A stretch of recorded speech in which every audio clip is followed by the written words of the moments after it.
కావాల్సిన పదార్థాలు చెప్పత్తా.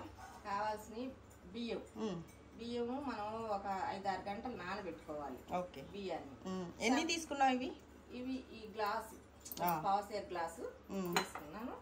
సబ్బియ్యము మనం బియ్యానికి సగానికి వేసుకోవాలి. ఈ చిన్న దాంట్లో ఒక కప్పు సబ్బియ్యం తీసుకున్నాం. సబ్బియ్యాన్ని కూడా ఒక 2-3 గంటలు నానబెట్టుకోవాలి.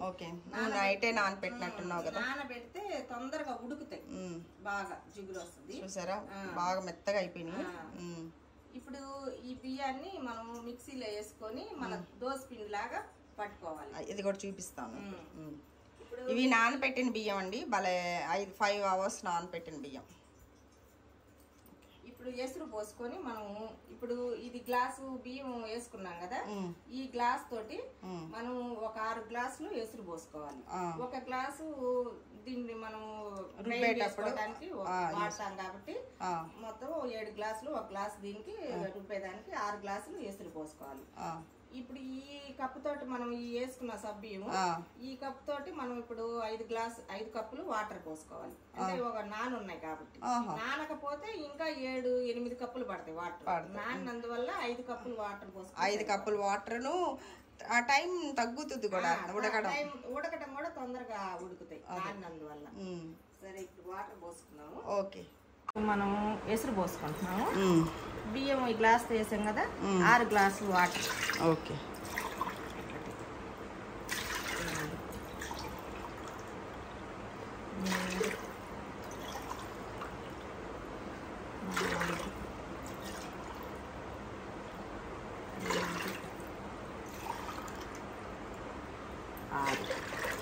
ఇప్పుడు కప్పు సబ్బియ్యం వేసాం కదా,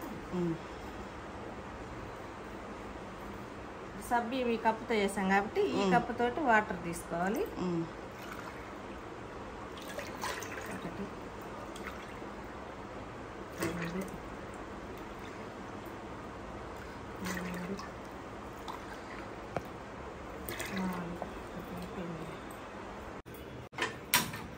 స్టవ్ వెలిగించుకొని ఇప్పుడు ఎసురు పొయ్యి మీద మనం ఇప్పుడు ఇలాంటి వడియాలు అలాంటివి పెట్టాలనుకున్నప్పుడు భగవంతుడిని ధ్యానించుకోవాలి. ఎందుకంటే ఇది సక్సెస్ఫుల్గా రావాలని. అది ఇప్పుడే నేను మా అత్త దగ్గర చూశాను. ఈ వడియాలు పెట్టుకునేటప్పుడే కాదు, రోజు కూడా స్టవ్ వెలిగించుకునేటప్పుడు మనం ఫస్ట్ ఉదయాన్నే స్టవ్ వెలిగించేటప్పుడు మనం ఆ స్టవ్ మీద మనం ఆహార పదార్థాలు మనం తినేవన్నీ చేసుకుంటాం కదా, అవన్నీ బాగా రావాలి, అన్ని బాగా కుదరాలి, మనం ఆరోగ్యంగా ఉండాలి, మన కుటుంబం ఆరోగ్యంగా ఉండాలని దేవుణ్ణి ధ్యానం చేసుకుని ఆ ముందు విఘ్నేశ్వరుడు మనం చేసే పనులకి విఘ్నాలు రాకుండా అన్ని బాగా కుదరాలని ఆ విఘ్నేశ్వరుడిని ధ్యానం చేసుకుని మనం స్టార్ట్ చేసామంటే ఆ రోజు అన్ని బాగా వస్తాయి అన్నమాట. అన్ని బాగా కుదురుతాయి, మనకు కూడా ఇంట్లో హ్యాపీగా ఉంటుంది. ప్రతి ఇప్పుడు మనం 6 గ్లాసులు దాంట్లో పోసాం కదా వాటర్ ఎసురుకి. ఇప్పుడు 1 గ్లాసు వాటర్ మనం ఈ బియ్యాన్ని గ్రైండ్ చేసుకోవడానికి పోస్తున్నాం అన్నమాట ఇంకా. ఓకే.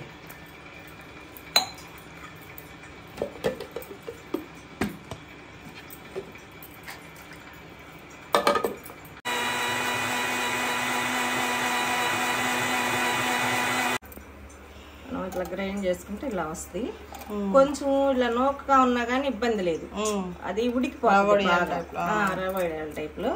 ఇంకా కొంచెం మెత్తంగా కావాలంటే ఇంకొకసారి తిప్పేసుకుంటే సరిపాటు చూసుకొని.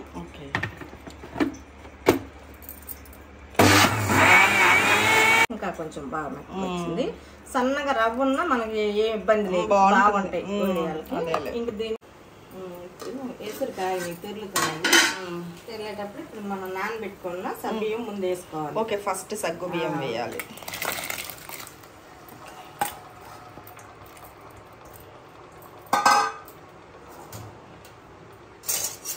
ఇవి మనకి నానబెట్టుకున్నా అంటే ఉడకాలి. ఇవి ఇంకా ఉడికి అయిపోతుంది అన్నప్పుడు ఉడికేసినవి అని అన్నప్పుడు ఇప్పుడు అది పోసుకోవాలి. ఓకే. ఇందులో ఇంకేం వేయమా మనము? వేస్తాం. ఇందులో మనకి కొంచెం పచ్చిమిరపకాయలు, జీలకర్ర, ఉప్పు ఈ 3 మిక్సీ పెట్టుకొని, పచ్చిమిరపకాయలు, జీలకర్ర, ఉప్పు ఈ 3 మిక్సీ పెట్టుకొని, జీలకర్ర, సాల్ట్ మిక్సీ పట్టేసుకొని ఇందులో కలుపుకుంటాం టేస్ట్ కోసం. ఇది దించే ముందు అంతా ఉడికిన తర్వాత ఇది దించే ముందు అవి కలుపుకొని దించేస్తాం. ఓకే, కొంచెంసేపు కూడా కాలేదు. ఇందులో ఏమేమి వేసేస్తాం? ఇందులో పచ్చిమిర్చి, జీలకర్ర, రా సాల్ట్. మనం వడియాల్లోకి టేస్ట్ కోసం పచ్చిమిరపకాయలు, జీలకర్ర, ఉప్పు ఇవి 3 మిక్సీ పట్టుకొని వడియాలు పిండి సబ్బియ్యం పిండి అంతా ఉడికినాక దించే ముందు మనం దాంట్లో కలిపేసుకోవాలి. ఓకే, ఇన్ని పచ్చిమిర్చి వేసావు కదా. పచ్చిమిర్చి మనకి అంటే కొన్ని పచ్చిమిర్చి కారం ఎక్కువగా ఉంటాయి, కొన్ని కారం తక్కువగా ఉంటాయి. ఇవి కారం తక్కువగా ఉన్నాయని కొంచెం వేసాను. ఓకే ఓకే, ఇవి కమ్మగా ఉన్నాయనేసి కొంచెం ఎక్కువ పడ్డాయి. ఓకే, ఇవి మిక్సీ పట్టేసుకొని మనము అంటే మీడియం స్టేజ్లో ఉన్నప్పుడు కలుపుకుంటామా? దించే ముందు ఇంకా దించే ముందు ఓకే అంత అయిపోయింది, వడియాల పిండి ఉడికిపోయింది అని దించే ముందు ఇది కలిపేసుకొని ఒక్క ఉడికట్టరానిచ్చి ఆపేసుకుంటాం. Okay okay okay. ఇప్పుడు మనం ఎంత పెట్టుకుంటాం సబ్బియ్యం దాని క్వాంటిటీని బట్టి ఇది వేసుకోవాలి. ఓకే ఓకే, మూత తీసి చూద్దాం ఉడికిందా లేదా, ఎంతవరకు ఉడికిందా. తిరుగుతున్నాయి, హాఫ్ వరకు ఉడికినట్టేను. ఇంకొక 5 మినిట్స్ ఉండి బియ్యం పిండి అది వేసేస్తాం. అవునత్త, ఇప్పుడు బియ్యం మర పట్టించి అంతా చేస్తారు కదా, చాలా పెద్ద ప్రాసెస్ గా. వడియాలు ఆ రకంగా పెట్టుకోవచ్చు. ఇది ఈజీ ప్రాసెస్, ఈజీ సింపుల్ గా తొందరగా అప్పటికప్పుడు అనుకోని వడియాలు పెట్టుకోవాలంటే అదే మనం ఎన్ని చేసుకోలేదు అవన్నీ మనం వడియాలు పెట్టలేకపోయామే, మనకి చేత కాదు అనుకునే వాళ్ళు కూడా చేసుకోవచ్చు. అవును, బాగుంది. అప్పుడు మనం చేసేసుకోవచ్చు. ఓకే, సబ్బియ్యం చాలా వరకు ఉడికిపోయినాయి, ఇంకా కొద్దిగా ఉంటాయి. అవి పిండి ఉడికే లోపల అవి కుక్ అయిపోతాయి. మనం ముందుగా మిక్సీ పట్టుకున్నాం కదా బియ్యం మిశ్రమం. ఇప్పుడు ఈ బియ్యం మిశ్రమాన్ని మనం బాగా కలుపుకుంటా పోసుకోవాలి నిదానంగా. ఒక్కసారిగా పోయకూడదు.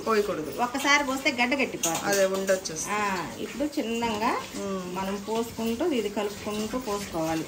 కడుపుని కొంచెం వాటర్ వేసావా అంటే ఇప్పుడు మనం ఇది ఎసురు ఏదన్నా కొంచెం పొరపాటున లెక్క తప్పుగా ఎసురు ఏదన్నా తక్కువ పడి ఉంటే మనకి ఇలా గట్టిగా అనిపించినప్పుడు మళ్ళీ వాటర్ యాడ్ చేసుకోవచ్చు. ఓకే, ఏమి ఇబ్బంది లేదు. ఇప్పుడు గట్టిగా అనిపిస్తుంది కదా, ఇంకొంచెం వాటర్ యాడ్ చేసుకొని కలుపుకోవచ్చు. మనమేమి ఇది గట్టి పడిందని భయపడాల్సిన పని లేదు. వాటర్ తీసుకొని ఇంకొంచెం వాటర్ వేసుకుంటే మనకి బాగా ఉడిపోయినట్టుందమ్మా. ఇలా ఉడకాలండి, టప టప బాగా ఉడికితేనే వడియాలు షేప్ బాగా వస్తాయి. మనం ఎంత బాగా ఉడికితే అంత బాగా వడియాలు వస్తుంది. సరిగ్గా ఉడకకుండా వేడైపోయింది ఉడికిపోయింది అని మనం భ్రమపడి దింపేసుకొని పెట్టేసుకుంటే మన ఈ కష్టం అంతా వృధా అయిపోతుంది. ఎంత బాగా ఉడికితే అంత జిగురు వస్తుంది. ఆ జిగురు వస్తే అంత బాగా ఉడికి వస్తుంది. కొంచెం వేడి నీళ్ళు పక్కన పెట్టుకోవాలి. అదిగో అంత వేడి నీళ్ళు కాస్తుంది, అది చిక్కబడింది. ఈ సగ్గుబియ్యం చాలా లాగుతుంది. సో అత్త రెడీగా వేడి నీళ్ళు అదిగో రెడీగా పెట్టుకుంది, పోస్తుంది. మన పైకి కూడా మనం వెళ్ళి వడియాలు పెట్టే లోపలే ఇది చిక్కబడిన పిండిలో కొంచెం కలుపుకోవడానికి వేడి నీళ్ళు రెడీగా పెట్టుకుంటాం పక్కన. మరింత పిండి పెట్టేటప్పుడు లాస్ట్ పిండి వచ్చి గట్టి పడుతుంది. అందుకని చెప్పి ఇప్పుడు సరిపోయింది, వాటర్ ఏమి వెయ్యాక. ఇందాక మనం మిక్సీ పెట్టుకున్నాం కదా, పచ్చిమిరపకాయలు, జీలకర్ర, ఉప్పు. ఇప్పుడు కచ్చా పచ్చిగా పట్టినట్టున్నావు కదా.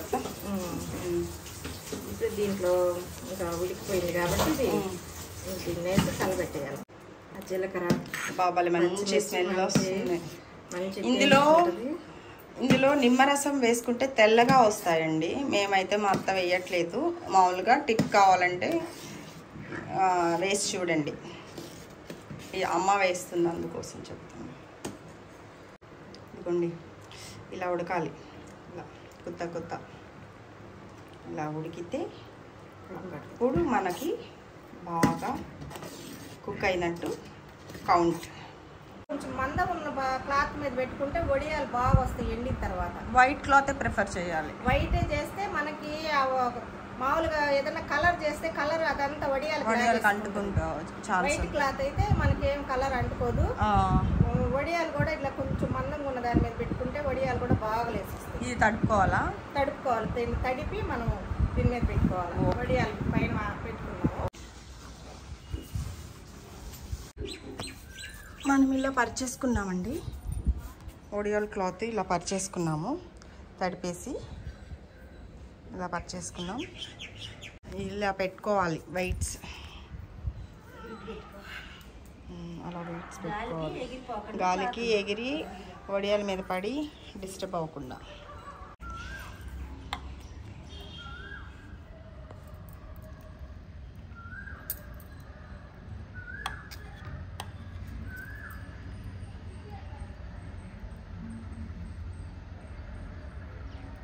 అత్తగారు ఇట్లా తీసుకుంటే ఒకసారి పెట్టుకోవచ్చు ఇట్లా. అదే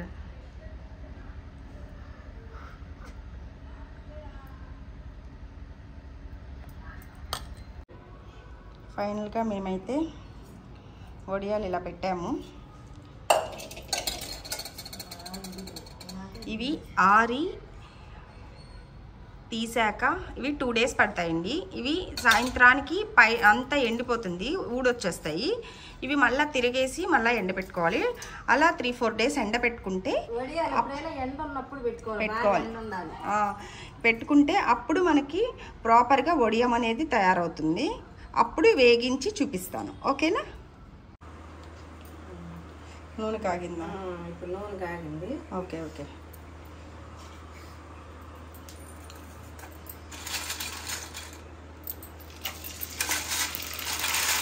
అబ్బో సూపర్.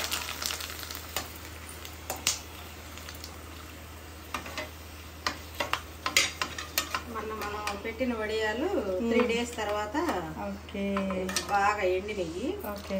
మనం పెట్టుకున్న ఫస్ట్ రోజు సాయంత్రం దాకా బాగా ఎండితే మనం గుడ్డ మీద నుంచి కొంచెం నీళ్లు చల్లుకొని వెనక వైపు గుడ్డ వెనక వైపు నీళ్లు చల్లి ముందు వైపు వడియం తీసేసుకోవచ్చు. చిన్నప్పుడు మేము హెల్ప్ చేసేవాళ్ళం కదా అవి తీయడానికి.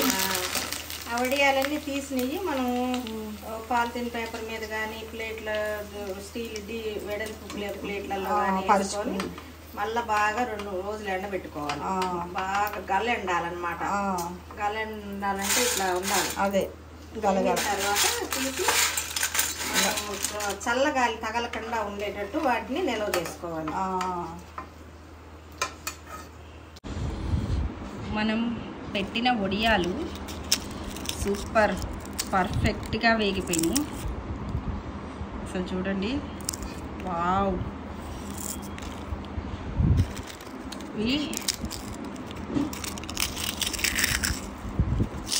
ఎంత బాగా వేగిపోయినాయి కదా.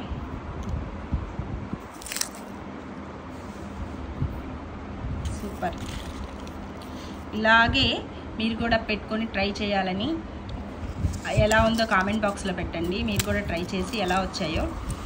మా వీడియో కనుక మీకు నచ్చినట్టయితే please like, share and subscribe please. Thank you.